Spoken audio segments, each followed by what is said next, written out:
Snapchat has been, for us, an amazing story. Cosmo was a launch partner, and it really was a perfect marriage of a platform and a brand that really knows how to connect with that audience. And it took off like wildfire. We get between 5 and 10 million people a day on Cosmo Snapchat, and the most amazing stat is that most of them come back every day. In digital media, creating a daily habit is really hard, and that's what we've done with Cosmo's Discover channel. So there's two ways that a brand can get involved. One is through direct media, which they can buy from us, they can buy from Snapchat, no big deal.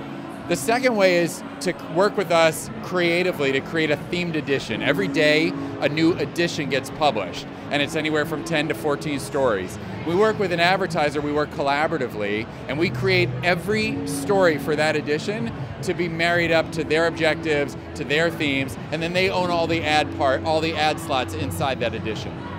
Well, L'Oreal, Nordstrom, some of the other ones that were mentioned, we created a signature partnership structure a couple of years ago.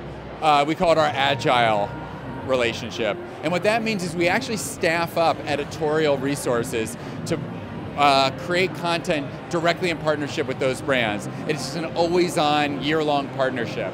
And that is probably the deepest way we get integrated with a brand.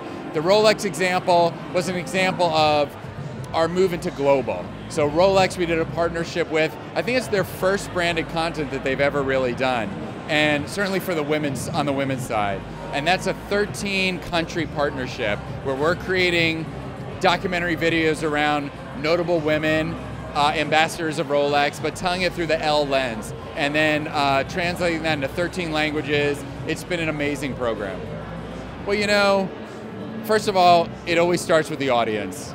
I think that was going back to those old advertorials. They would take over a page in a magazine, they could put whatever they wanted there, and there was no obligation to really deliver something great to the audience. In digital, performance wins. And so we start with the audience, what their needs are, and we work backwards from there. And we celebrate our branded content partnerships. We never hide them because we feel that if we're partnering with a brand to create some content, we want to celebrate the authority of that brand. We want to, and our users, our viewers want that too. They say, oh my God, Mary Claire knows a lot about hair. Tresemme knows a lot about hair. These two brands have come together to give me hairstyles. It's an amazing gift. And so if you do it right, if you celebrate the authority of the brands that you're working with, and you push it out through your regular channels, the audience embraces it.